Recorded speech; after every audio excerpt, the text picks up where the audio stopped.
Alô? O gazeteiro está com... Buenas, né? Buenas. Buenas. Buenas. Olha, vocês não sabem como eu estou extremamente honrado com, mais uma vez, conversar com o Mário Milano. Porque ele é publicitário e esse cara aí, que está do meu lado, foi o cara que criou o L do Lula, que está no gancho de voltar ao poder, se bem que a gente tem que admitir que tudo faz parte de uma disputa. Mas a eleição não está ganha. Ela tem uma chance, uma possibilidade muito grande, né? Que está sendo colocada justamente para juntar, unir um monte de pessoas, às vezes com diferenças até brutais, mas que estão se juntando para derrubar esse atraso civilizatório, né? Porque eu digo que este presidente que está eleito aí, né?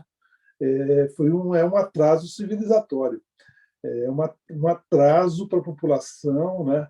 Um presidente que diz que não vai fazer concurso para professores porque professor demais atrapalha, não pode ser levado a sério, né? Não sei quem defende, quem que ainda consegue defender.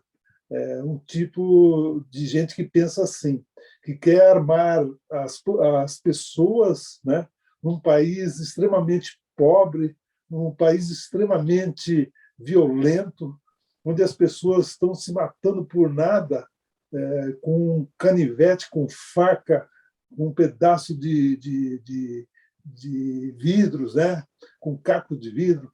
Aí você armar essas pessoas vai ser um desastre, né? Enquanto o mundo civilizado está saindo disso.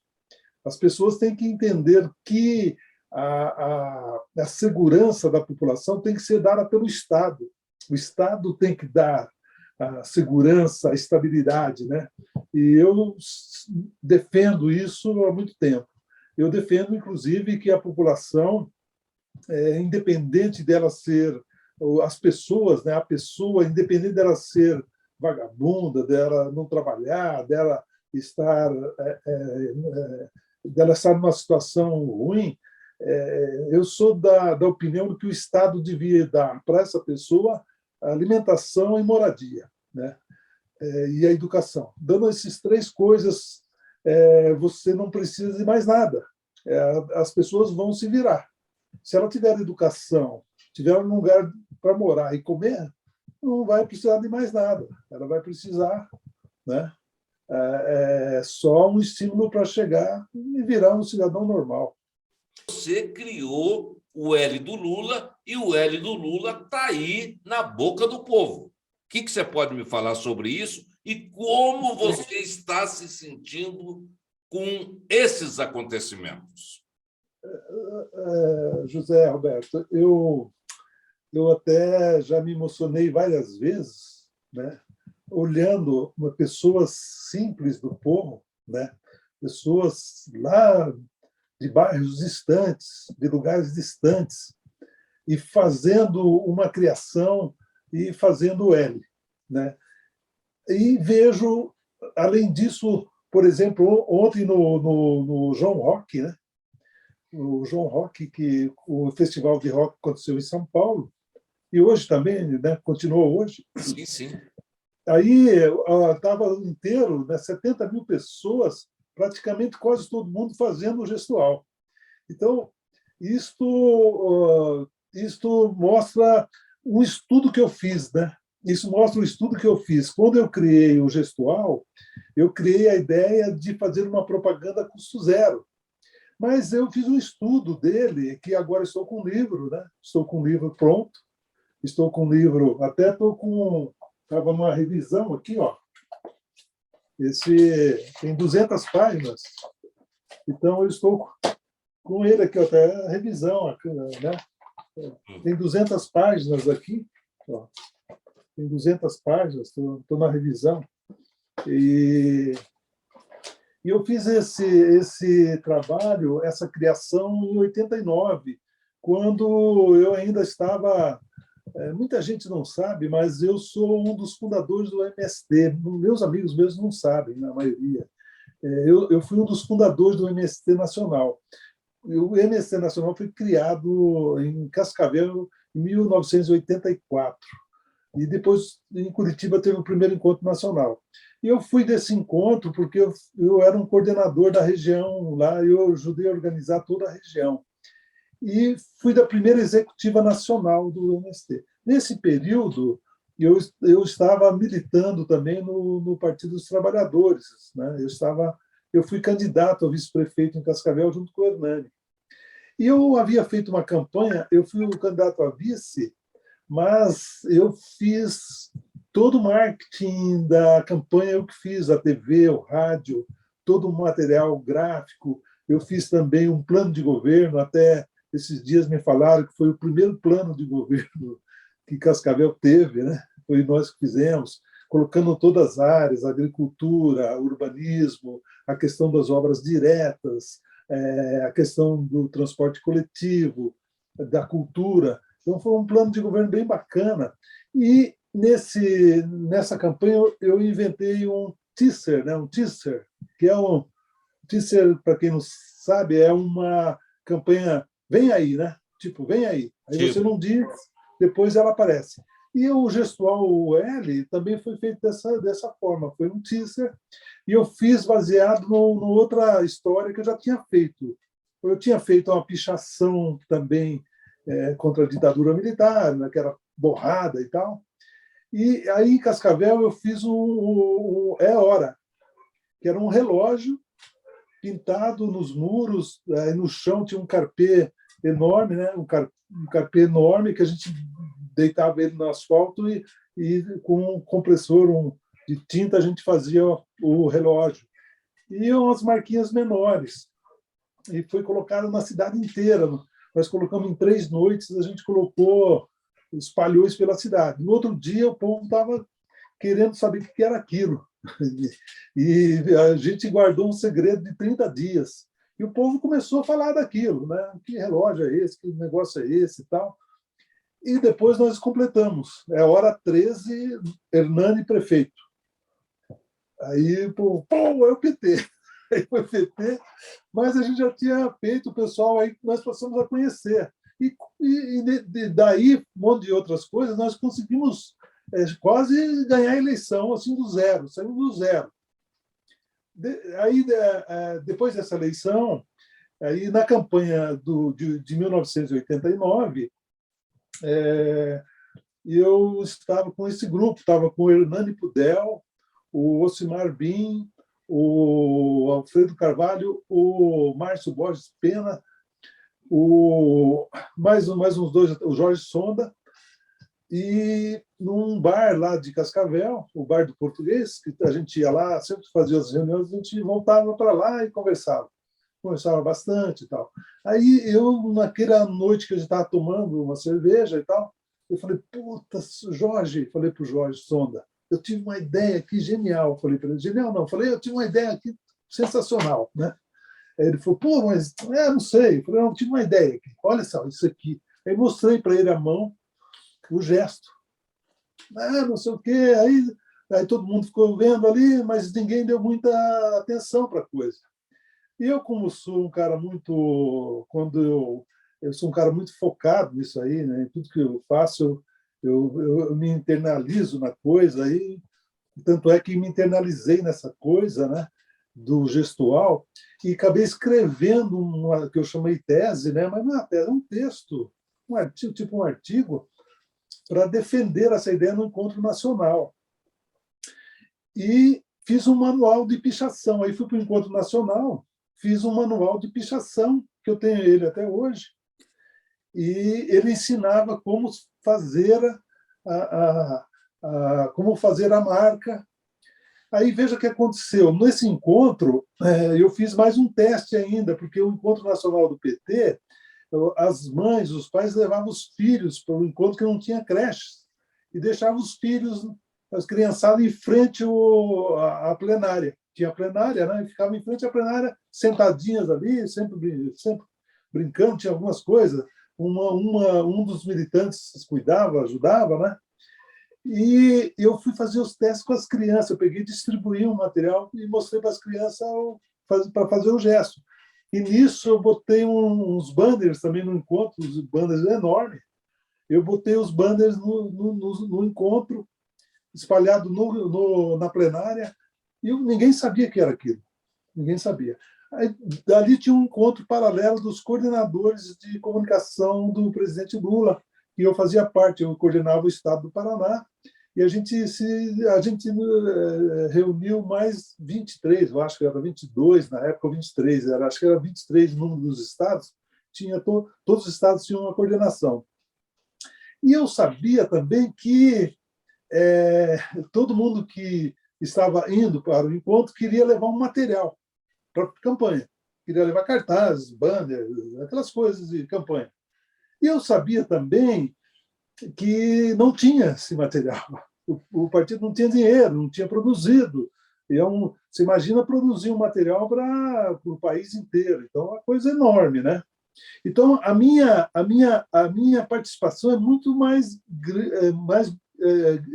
grande, maior do que se imagina, porque eu substituí um material que não existia. Sim. Aí os estados, aí eu apresentei a ideia, aí eu apresentei a tese, os caras, porque isso não, porque não sei o que lá, aí botaram muitos defeitos, né? Coisa de Hitler, coisa não sei do quê. E eu tinha estudado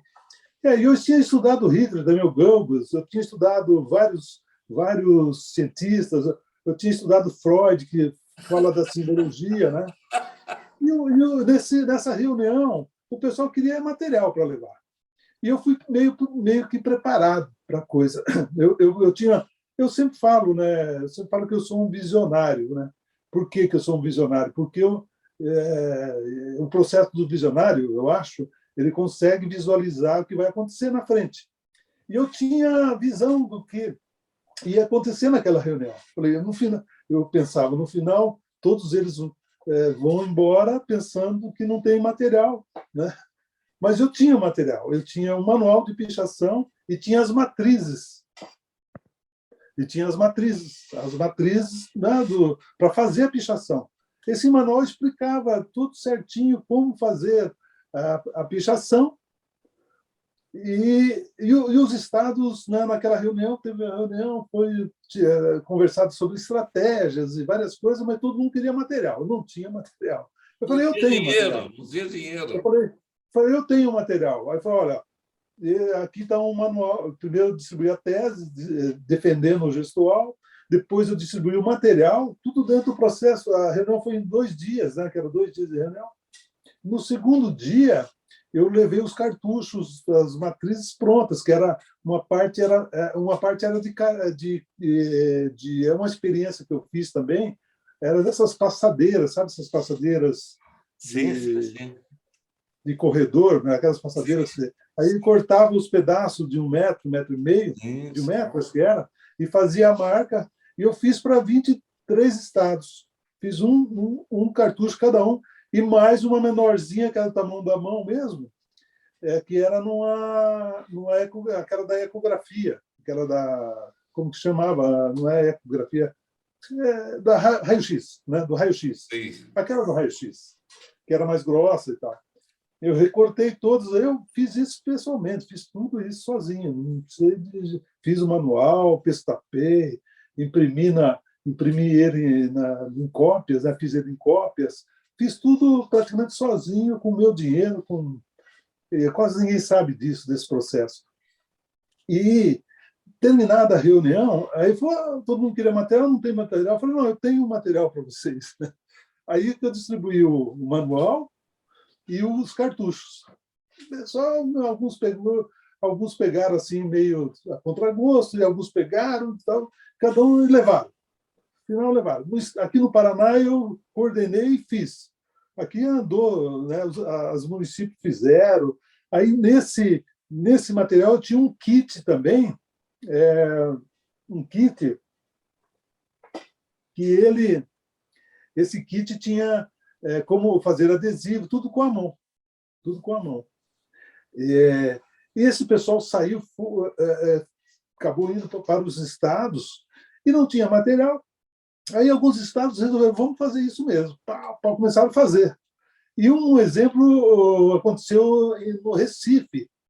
Eu até tenho uma de 89, o Lula fazendo L na Folha de São Paulo. Eu tenho um recorte de jornal, em 89, ele fazendo o L, que ele foi para um encontro, para uma reunião, ele saiu e fez o gesto. Mas quando ele começou na campanha a andar nos estados, o pessoal começou a dar um sinal para ele, que eu falava que ia ser um cumprimento, né? Uma saudação entre as pessoas, e depois ia ser um ritual.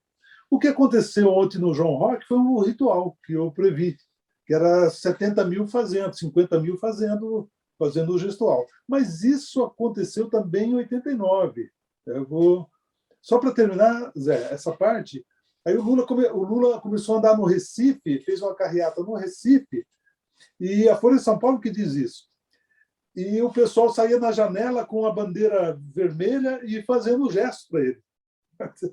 Só que o lançamento do gestual com adesivo, camiseta, várias coisas, eu fiz aqui em Curitiba com a presença do Lula. Ele veio junto, ele foi no lançamento da campanha dele aqui, e eu lancei junto com a campanha em 89, acho que o dia 25 de maio, acho que foi o lançamento. Veja só, você está dizendo que você fez isso em 89. Nós estamos em 2022 e sua marca, que você criou em 89, está forte hoje em 2022.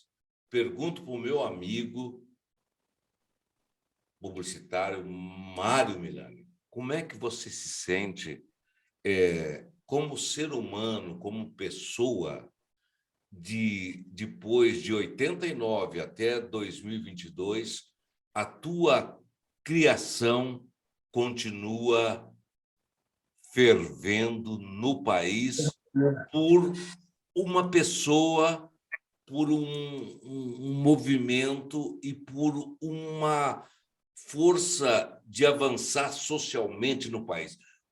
Como que o meu amigo Mário Milani se sente nesse aspecto, se você pode me dizer?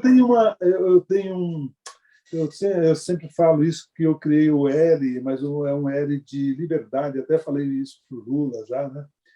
É um L de liberdade, um L de luta, porque toda a simbologia, toda a criação publicitária, ela tem a dualidade, né? Tem a dualidade. Então, tem os pontos ruins, o lado ruim, como a dualidade, mas ela não se compara a questão, era uma marca do bem, uma coisa do bem. Então, quando alguém, eu sempre falo isso, quando alguém, né, eu tenho uma foto da Folha de São Paulo com o Lula em 89 fazendo num barranco com um monte de criança fazendo L. Então, eu falei, esses caras que estavam lá fazendo, eles são com 40, 50 anos agora, porque foi há 30 anos atrás. Sim. Aí, veja bem, é um sentimento. Aí, quando você faz esse gesto, o que acontece? Você movimenta o teu sangue, olha só o que acontece que você não percebe. Sim. Você movimenta o teu sangue, você movimenta os teus nervos, você movimenta todo o teu organismo e antes disso, dispara no cérebro. Né? Para você fazer isso, você dispara primeiro aqui para você fazer a coisa, a fala do corpo. Né?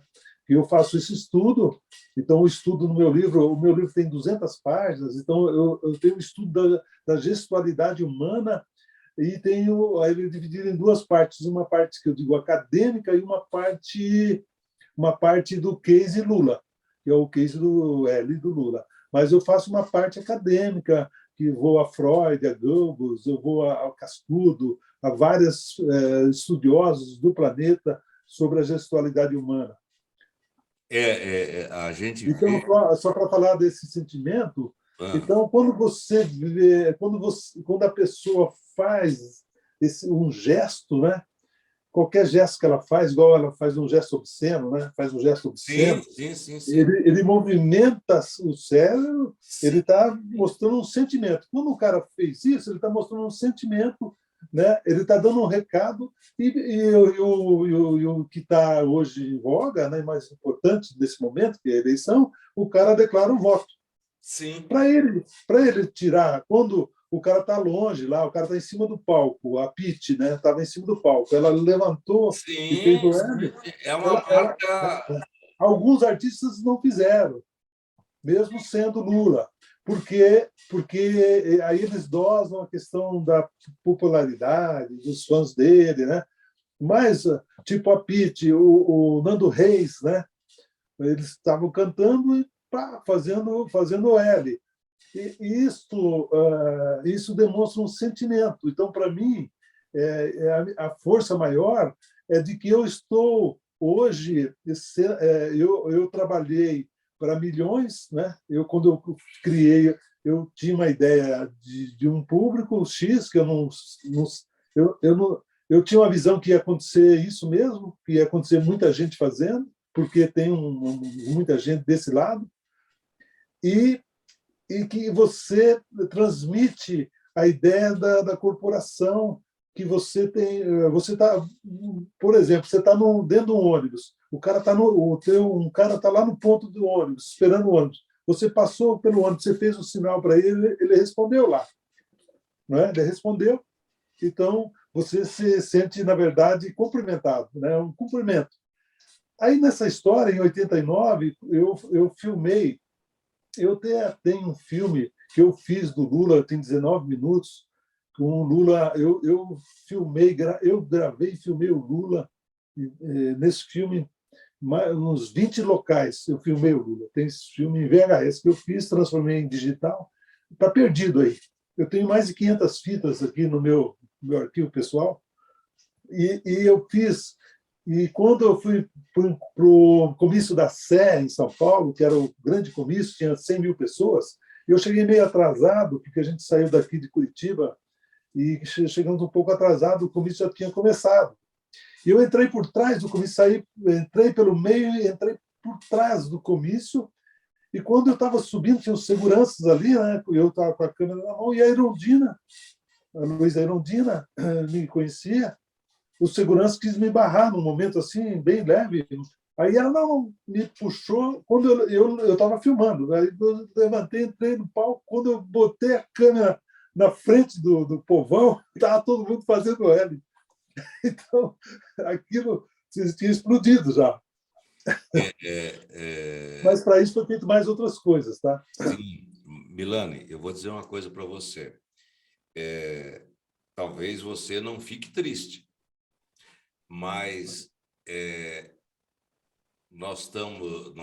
você tem X anos, eu tenho X anos. Daqui a algum tempo a gente não estará aqui mais. Certamente, né? Certamente, obviamente. Mas o L do Lula que você criou vai estar aí presente. Porque a história vai contar isso.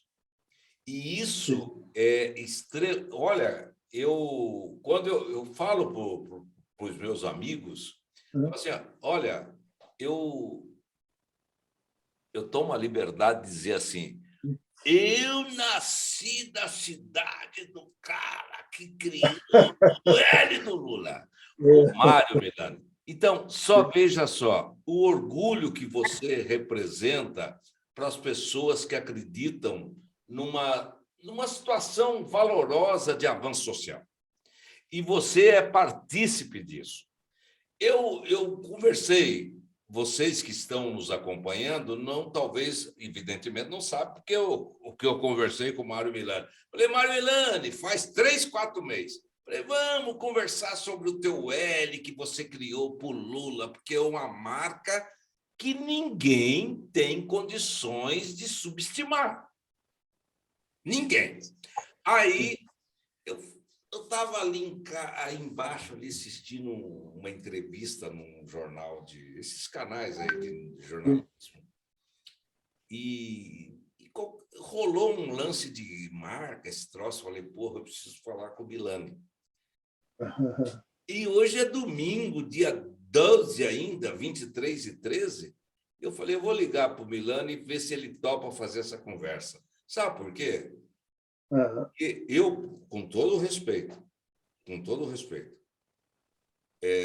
eu vejo em você assim uma pessoa que representa a história política de marca do Paraná. Sim. Eu vejo o seguinte, eu depois de muita reflexão, de todas essas histórias aí, eu tenho umas histórias, né? Não só do gestual, mas eu tenho uma história única, talvez, dos meus amigos, alguns amigos sabem, como o José Máscio, né? O Ganchão sabe, alguns Sim. amigos sabem, o Cláudio Cambé, o Cláudio Marcelino dos Santos, vulgo, né? O artista Cláudio Cambé, não vulgo, mas o artista Cláudio Cambé, conhecido como Cláudio Cambé, porque morou em Cambé.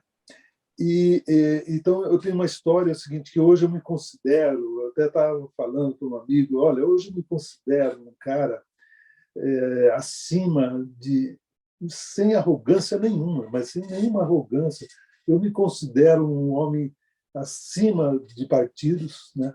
Me considero um homem plural, que eu, na verdade, a fundo, eu sou um anarquista que defendo a Comuna de Paris. Então, é uma coisa mais a fundo, é um sonho que eu sei que não vai acontecer, e então eu só posso dizer isso. Mas ajudei a fundar o PT, né? Mas não foi só o PT que eu ajudei a fundar, eu ajudei a fundar duas entidades de direitos humanos, uma de Londrina e uma de Cascavel.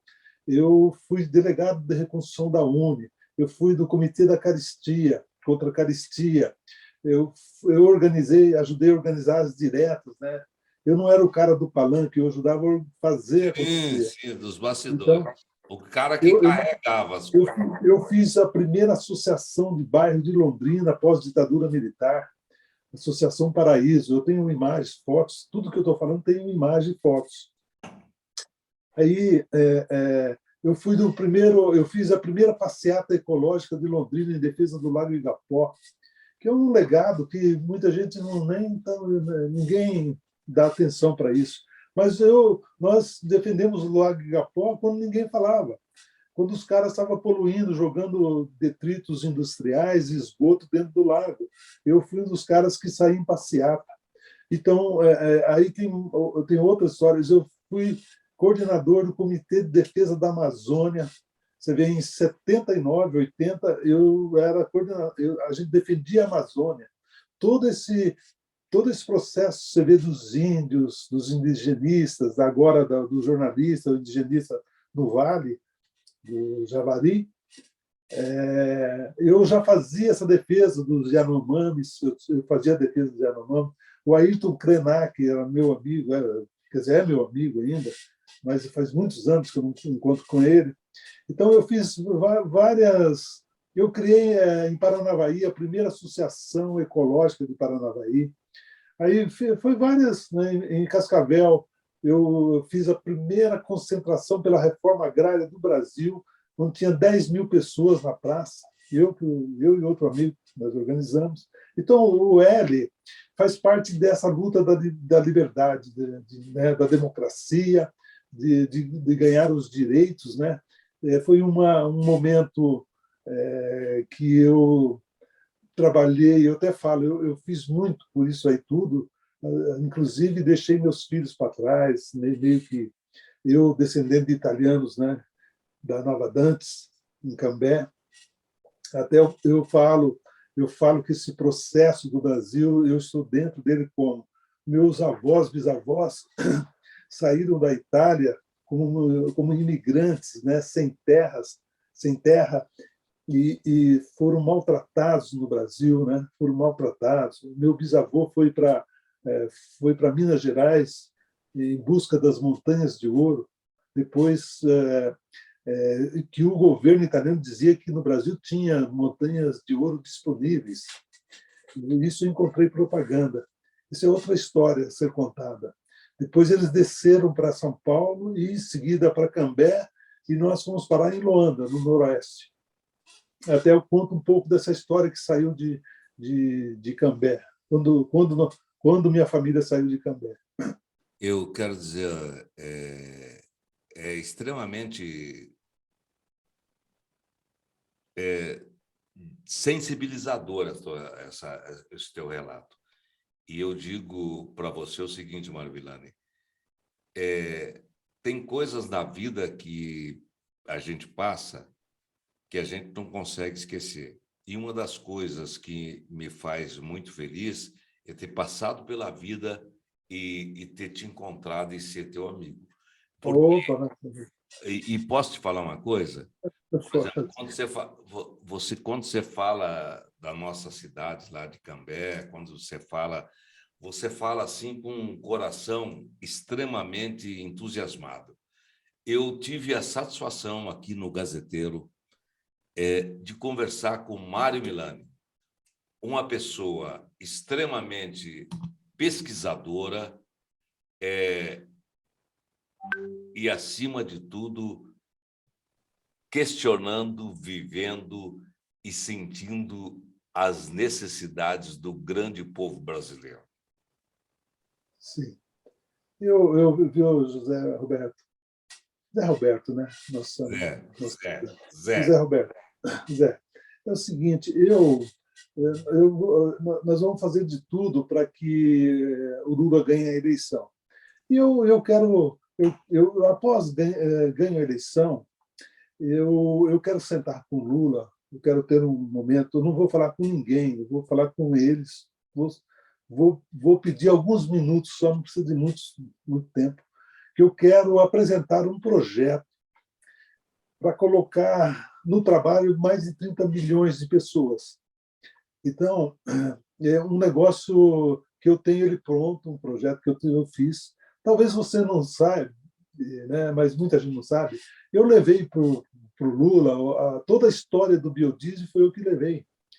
Todo o início da biodiesel foi eu e o presidente do CREA que levamos para o governo Lula. Nós fizemos 5 reuniões técnicas dentro do governo, né, no Ministério da Minas e Energia. A Dilma que era a ministra e a Graça Força era da Petrobras. E nós levamos uma proposta revolucionária, que era o B100. Não sei se você entende um pouco disso, mas o motor diesel que você vê na rua aí foi inventado pelo diesel com um motor movido ao quê? Óleo vegetal. A biodiesel, óleo de amendoim. Como que faz o óleo de amendoim? Só macerar. Então, nós levamos uma proposta B100, que era óleo vegetal no motor diesel. Isso ia ser uma revolução. Imagina Cambé, Londrina, Guarapuava, produzindo o seu próprio óleo para locomover suas máquinas e a sua parafernália de máquinas, no seu transporte coletivo. Mas o Congresso embargou, porque o biodiesel, eu não inventei o biodiesel já estava engavetado no Congresso há 40 anos. Nós simplesmente levamos para tirar da gaveta o biodiesel e para demonstrar o seguinte: 100%, que era B100, 100% de óleo vegetal no motor diesel. Aí o Congresso aprova o quê? O Congresso aprovou 2% do óleo vegetal misturado no óleo fóssil. Quer dizer, não transformou em nada, ficou do mesmo jeito. Quer dizer, aí a Petrobras ainda fez 12%, mas hoje a ideia espalhou. Qual que era? E a nossa ideia tinha uma revolução atrás. Qual que era? A gente não ia interferir na safra, a gente ia produzir biodiesel na entre-safra, que é um peão manso, por exemplo, que dá biodiesel. Você tem soja, aí entre-safra, biodiesel e trigo, soja, biodiesel e milho, soja, biodiesel e não sei quem. Entendeu? Nós íamos agregar um valor muito maior e ia deixar as cidades independentes.